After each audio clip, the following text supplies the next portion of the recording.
What's good, everybody out there? Listen, I'm about to start being more active on my YouTube channel. And we're gonna start back leaving these boxing videos, these boxing breakdowns, fighter breakdowns. I've been kind of a little unmotivated to do it over the last few years. I ain't gonna lie, last year or so. Just because I've been really disillusioned with. I ain't gonna say disillusioned. I'm gonna say disappointed. Disappointed with the state of boxing. You know what I'm saying? Like people ducking and dipping and dodging, you know what I'm saying, the fights that the fans want to see and all that kind of stuff. So to me, it hasn't really been nothing to talk about, right? But tomorrow, we got the biggest fight happening in the last, man, I would say 30, 40 years. Um, a fight of this magnitude, when you add it all up, you know what I mean? Two of the best fighters in the world in their prime, undefeated, for all the belts. Um, the winner of this fight will have either done something that very few fighters have done or no fighters done. Um, Actually, the winner of this fight either way will have done something no fighters done, because I don't think no one's ever unified all the belts. No one's ever held all four belts in the welterweight division in the four belt era. So even if Errol Spence um, wins the fight, he would have done something nobody's ever done. Um, Terrence Crawford, if he wins the fight, he would have done something nobody's ever done. But at a even greater, actually, he would have done two things nobody's ever done, which is become the first welterweight unified champion in the four belt division and the first male fighter to ever be undisputed in two weight classes. Um, so I argue if Terrence Crawford uh, wins, if he retires right there on the spot, I mean, he already has a Hall of Fame legacy. Um, and a better legacy, a better record and legacy than most people. If he goes to 154, say he goes to 154, gets a strap up there, uh, and become a four weight division champion, plus two-time lineal champion, plus two-time undisputed champion in two weight classes. He retired right there. Outside of the number 50-0 and the money that was generated, that's a better career than Floyd Mayweather. You know what I'm saying? That's a better career than Floyd Mayweather. I mean, you can make the argument for Floyd, but you can also make a strong argument for Crawford. Like that, you can sit and have that conversation. Like, who has the better? Crawford retire. You know what I'm saying? He didn't get 50-0. Let's say he get to 43-0. Uh, belts at and then took on and then went to 154 and took out like some top competition, like a Tim Zoo or a Charlo or somebody like that. You know what I'm saying? Especially if they undefeated. I mean, Charlo's not, but you know what I'm saying? Like, yeah. I mean, that's a career that you could put up against anybody, and ever. You know what I'm saying? So, so, I'm rooting for Crawford. I'm just to like that. Not only am I rooting for Crawford because I want to see that happen. I mean, I love history being made. As a coach and a former fighter, like I, I like how Crawford fights. You know what I'm saying? Um, there's a lot that he does that people overlook, and there's a lot that he does. He brings way more to the table than Errol Spence. I think while people is thinking that this fight is going to be a great fight, I think it's going to be more of a great performance than a great fight. I think Terrence Crawford is going to show the world that this is indeed the Terrence Crawford era, and he's the best fighter of this generation. You know what I'm saying? It was Floyd, and then it was Crawford. I think that's what he's trying to establish, and I think he'll do it because and um, my final nail in the coffin. I ain't gonna say nail in the coffin, or just the final thing that I saw that led me more to this decision. I think Crawford's gonna stop him.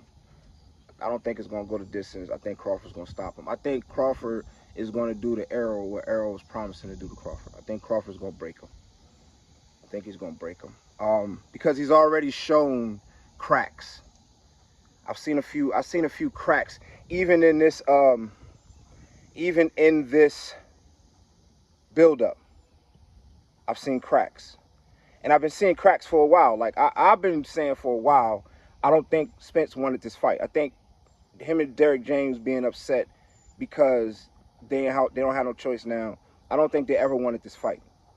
I think, you know, they see what most people see, which is Crawford brings too much to the table.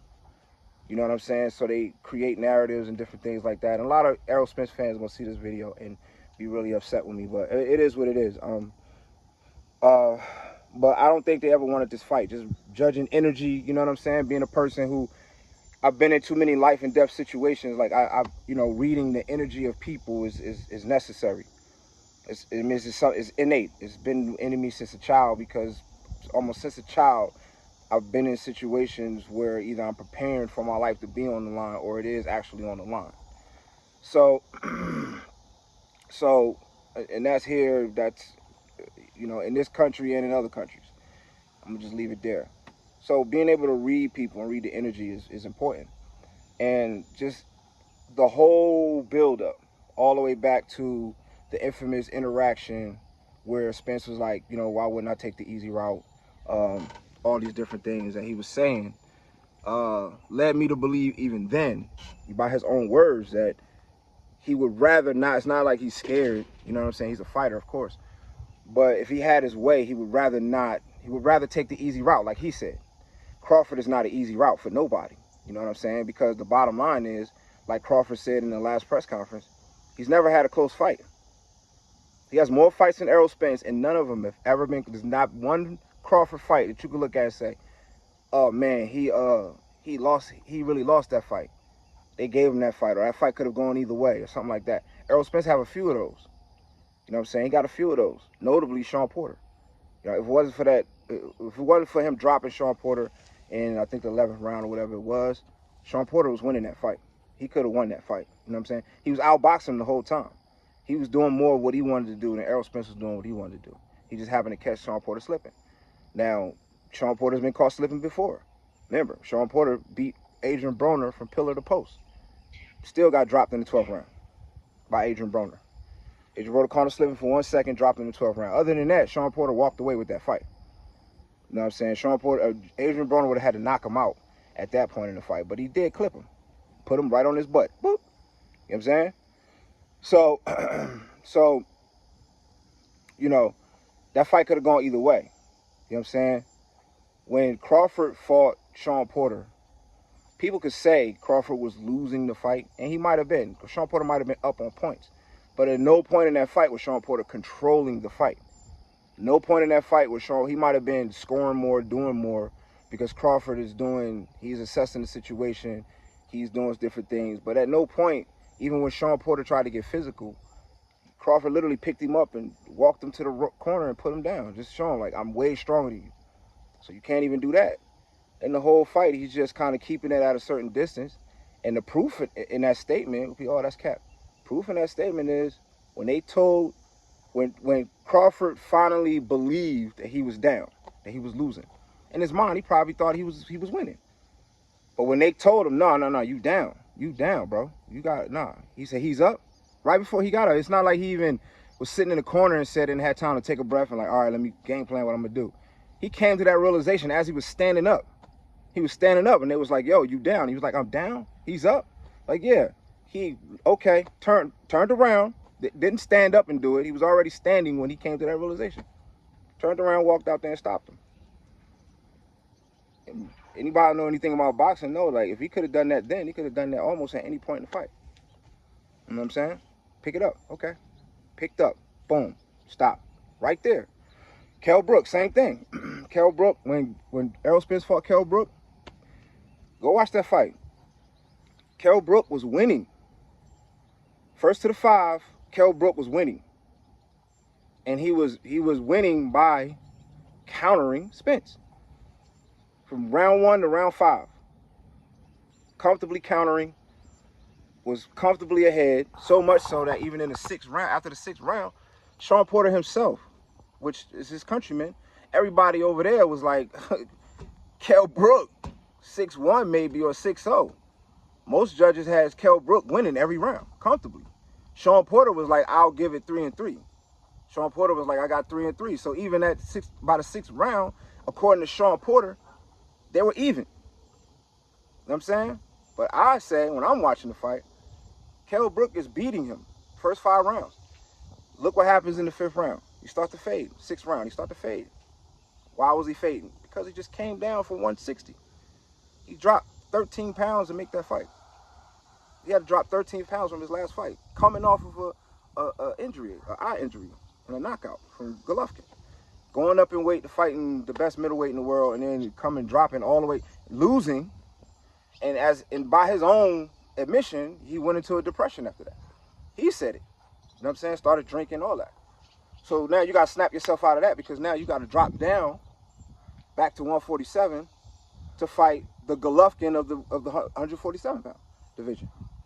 So that's going to take a toll as a fitness instructor, as a boxing trainer. You know what I'm saying? Like as a professional trainer, I'm telling you for a fact that takes a toll on your body. You know what I'm saying? He had to drop 13 pounds of muscle to make that fight. Kell Brook is fading. You can see it clearly. He's fading. And by like the 8th or 9th round, Errol Spence started walking through him. Started just, you know, his punches didn't have no snap on him no more. They ain't had no sting on him. He ain't had really no bounce in his step no more. He was just countering. He was just using his intelligence and his boxing package to counter Spence. But his counters didn't mean anything. So Spence started walking through him. After he started walking through him, he started beating him up. Broke his other eye bone. Fight was over, right? When Crawford fought Kell Brook was coming off a 3-fight win streak. He's comfortably at 147. He's confident because he's coming off a 3-fight win streak. You know what I'm saying? Crawford fought him 2 rounds orthodox, switched to southpaw, stopped him in the 4th round. I mean, clipped him. When you say clip, like, yo, he got clipped. He clipped him. He caught him with a shot he didn't see. Then he caught him with a couple more shots that he didn't see. So much so, in the corner, what did he ask his trainers? What happened? After the stoppage, Kell Brook was like, what happened? It happened so fast, he didn't even know what happened. 4th round. You know what I'm saying? So, and even looking at the press conference from yesterday, again, reading energy, what you say. Errol Spence said something that almost made me lose all respect for him. He said, the dude asked him, he said, you told me, that's what he said, not you said, not alleged, this, whatever. He said, you told me, recalling, you told me. And I can validate that because he told all of us. All we've ever heard from Errol Spence since he became a professional was getting all the belts. I never heard of Money Spence. I know Money Mayweather. Money Mayweather, in his career, he was like, I just care about the money. So we didn't expect Floyd Mayweather to go for the belts. We knew he was going for the money. He said that his last contract, when he came Money Mayweather, his last contract on the way out the door, he told you I'm robbing the bank. You know what I'm saying? So we knew he was going for the money. He asked me, he said, you told me, since the amateurs, all you wanted to do was unify, was become undisputed, which we all bear witness to. Strap season and all that was about what? Being undisputed. What does strap season mean? All the belts. He's coined it. Y'all bought t-shirts. Strap season. Man down. Get all the belts. So he said, you told me since the amateurs, all you wanted to do is get all the belts. You one fight away to being able to do something that Floyd Mayweather never done, Pacquiao never done. How do you feel about that? Errol Spence said, I don't know where you got that from. I told you all I wanted to do was get money. Right then and there, I was like, nah, he don't think he can win. He's already preparing himself for the loss. He already preparing himself for the loss. And I seen it another time too, when one of the other press conferences, I think it might have been the first, when he stood up and tried to be a four-belt advocate and start talking about how unimportant these belts are, and y'all, try to, you know what I mean, basically make it a thing where like these belts are not important. He had that little speech he gave. You know what I'm saying? I'm like, that was interesting. I never seen him do that before. I've never even seen, well, I've seen a couple fighters do that, but I've never seen him do that before. On the eve of you capturing all the belts was the thing that you've always talking about. You're going to stand up and try to make a protest about the four sanctioning bodies. What? Interesting. And then when he said that, what he said, I told you I just wanted to get money. Word? Nah, son. So I don't think Errol Spence even thinks I don't think he's confident that he could beat Terrence Crawford. I don't think he's confident that he could beat Terrence Crawford. I think Terrence Crawford is confident that he could beat Errol Spence. And the reason why I say that, because even when Terrence Crawford was at 140, he was calling out Keith Thurman. He said, I'm coming to 147 to see Keith Thurman. By this time, Spence started rolling. Like, well, what about Spence? And he was like, Spence is basic. Spence is basic. You know what I'm saying? He's like, Keith Thurman is the guy at 147. He's like, Spence is not really, he kind of downplays Spence. You know what I'm saying? And I think he really believed that then, and now he's more motivated than ever to show that's what it is. I think this is going to be more of a great Crawford performance than a great fight. But that's just my assessment. I could be wrong. I've been wrong before. But I'm about to keep these videos coming. Demonstrations in the gym and all that other good stuff or whatever. But peace and love to everybody out there. You know what I'm saying? Y'all have a great day. Enjoy the fight. I'll be back after the fight, whether I'm wrong or right, to make another video.